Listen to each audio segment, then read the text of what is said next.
Okay. And of course, with ostrine, at least you'd get some anabolism out of it. But what I Right. noticed, at least with athletes, bodybuilders, is that ostrine can displace testosterone from the androgen receptor and reduce performance. And there's a lot of anecdotal reports of this. And I noticed this myself when I was running 250 tests and then added in 30 milligrams of ostrine on top.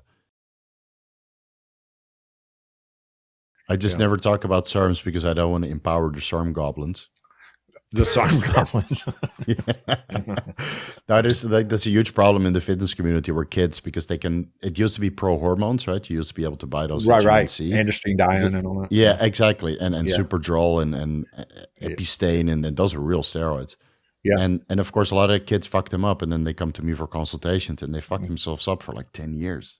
You know, and then they're desperate, and then I have to pay an expensive consultation with me to fix them, and I can usually fix them. Yeah. So, and I see this with SARMs also, but it's now all the kids that are messing themselves up with SARMs. So I usually stay away from that topic because I don't want to empower these guys to take that stuff, right? But of course, if you do this under guidance for the reason of suppressing your SHBG, I get it. I would still prefer Proviron though, because it has a very high relative binding affinity for the SHBG. But yeah, ostrine could do it all. But then that kind of confirms that ostrine is not selective, right? Because it also binds to the SHBG. I don't believe anything selective. You know, it's like once it's in your body, it's like, it's like saying, it's like saying the vaccine stays where you inject it. Like, I'm gonna empty promises. I'm gonna look into that Proviron.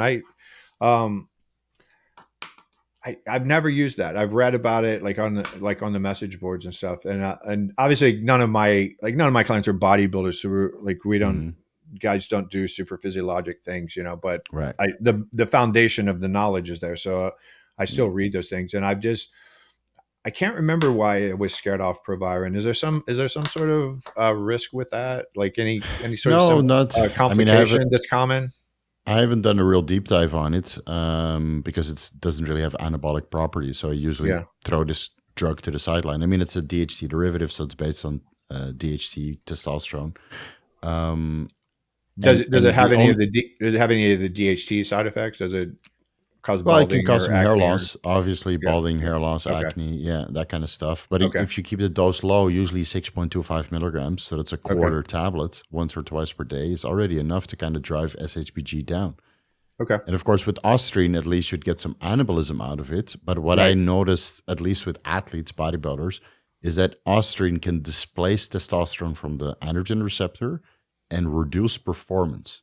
And there's a lot of anecdotal reports of this. And I noticed this myself when I was running 250 tests and then added in 30 milligrams of ostrine on top. I got weaker. Like, why can't I squat? So it's just displacing the testosterone. I actually noticed that with every SARM I've ever tried. Like I just do HRT. So I'm like, really low. I do like 120 milligrams a week. I do 40, 43 times a week, like every other day, basically sub-Q. So I'm not like my total test. You said sub-Q? Yeah. That's more guys. We need more guys to talk about this. And so, so I just do that every other day. So I'm not on, like, I'm never super physiologic. But I do notice every time I've added a SARM, I get weaker. My endurance gets worse and I get weaker. And I'm just like, I've always thought it was just some sort of reaction to me. I never really dug into it. No, it's common. So if you go to some of the, especially Reddit, of course, it's like, the asshole of the internet. Redditors don't cancel me. It's the Twitter. It's the Twitter of the internet. Yeah. So people usually go there to complain, right? I have the side effect XYZ. And then you see all these SARM logs of guys experiencing the same thing. And I documented this like a couple years back. And then I got so many messages on Instagram. Yeah, I got the same thing from ostrine. It's supposed to make you stronger, but it make me weaker. So this was already a huge turnoff for me for the SARMs. So I usually, for the guys that are otherwise drug-free, even if you're drug-free, you can still run Proviron, assuming the dose is kept low enough because it has such a high binding affinity for the SHBG. It doesn't seem to interact with anything else. And it just displaces testosterone. Yeah. And then free testosterone goes up, and you might get some aromatase inhibiting effects, which also preserves some of the testosterone, preventing the conversion into estradiol. Right. So that it seems to be quite favorable. And if you dig deep enough, you'll find 40 studies where Proviron improves fertility in subfertile men, but that doesn't mean it's a fertility medication. Right. Yeah. Yeah. Interesting. Yeah, that's a dosages of like 150 milligrams a day, so I wouldn't recommend that. But Oh yeah, that's way too high. yeah, it's way too high. Yeah. So all these things like usually guys come to me with crushed SHBG because they make it those steroids because it all needs to be transported, right? So your liver can't keep up with SHBG because there's so much influx of androgens and they all need to be transported. And then because SHBG is so low, it's consuming it also because SHBG is so low, you miss out on this, backdoor pathway to the androgen receptor. And then a lot of guys notice that their libido is gone. Because their androgen levels are so high and their estrogen is too low, and the androgens don't even function correctly on the androgen receptor. So if you ever get a bodybuilder with this much problems, then you just take them off the steroids. Yeah, I was going to ask: is there any way to raise it? I mean, I guess HCG, estrogen, estrogen. You'd raise it, exactly. Yeah, so that's what I mentioned in the videos that ethinyl estradiol or estradiol valerate will increase SHBG. Thyroid hormones, at T3, T4, and then of course you might have to lower the growth hormone, the insulin, the IGF-1, and the DHT derivatives because those are all terrible for your SHBG. Yeah. And then you have selective estrogen receptor modulators, but the problem is, I don't think they're very sustainable. They lower IGF-1, and there's some clotting risk. And like 4 years ago, I wouldn't mind, but now I do mind. Right. In this day and age. Yeah, I understand that for sure. So I really don't like Clomid and I really don't like Nolvadex. And with enclomiphene, those studies have never been performed. The same ones in Clomid, where it shows clotting risk, have not been performed on enclomiphene. So I'm always on the fence, like, is this sustainable or not? Yeah, I to be fair, I'm glad we're doing this podcast. That's another good tip, another good thing to think about. So I do use enclomiphene for guys. It's very popular for TRT. Yeah, it's very for popular. Guys that aren't old enough, that don't need TRT yet.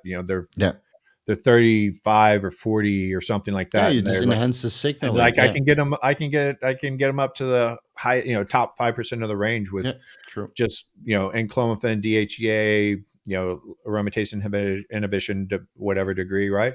And so, but I do usually only use it Monday, Wednesday, Friday, and primarily because I've seen a lot of emotionality with it. Like a lot of guys complain that they get really emotional with it. Clomid was way worse, obviously, but even enclomiphene. So I think with the half-life being so much shorter on enclomiphene, that if you take it right before bed, like maybe it's not affecting them as much. Yeah, I think that's usually what I recommend the guys also say. Like HRT is like a step-by-step thing. So before shutting down your HPTA, maybe try enclomiphene for a month. See what your testosterone potential is, right? Whether that's 12.5 milligrams 3 times a week or 25 milligrams per day. Right. Experiment a little bit, see what's the most favorable dose, because some guys need more estrogen blockade. And then maybe try HCG monotherapy, which usually increases testosterone levels more than enclomiphene monotherapy. And then that your testicles are also not the missing link. Right. And then most guys are like, what, I want to see what's behind door number 3, and then they go, with the real TRT. And my consulting, I give it's a Chinese menu. It's like, here's all the things we can do. Here's the pros and cons of each. You tell me what you want to do. I'm agnostic. I don't care. Like whatever you want to do. Yeah. In the end, you just want to have a good outcome, right? So and there's multiple ways to do it. And I've recommended HCG monotherapy to guys through consultations like 3 years ago, and they're still doing it. Right. It's a little bit more difficult to source now, and the prices went up. Like all things considering, they really like it. Of course, in the meantime, they have like 5 kids. Right. I had a that's so good for fertility. I had a guy get gynecomastia from HCG. Yeah, can. That's scared the hell out of me. That was when I was really young in this practice, so it was 15 years ago or something, and I was using HCG a lot, and then this guy got gynecomastia in like a week, and I was like, Dwayne had to have surgery. Oh, that's fast. Yeah, Dwayne had to have surgery. So he's super, super sensitive, obviously, but I've always been a little leery of it ever since.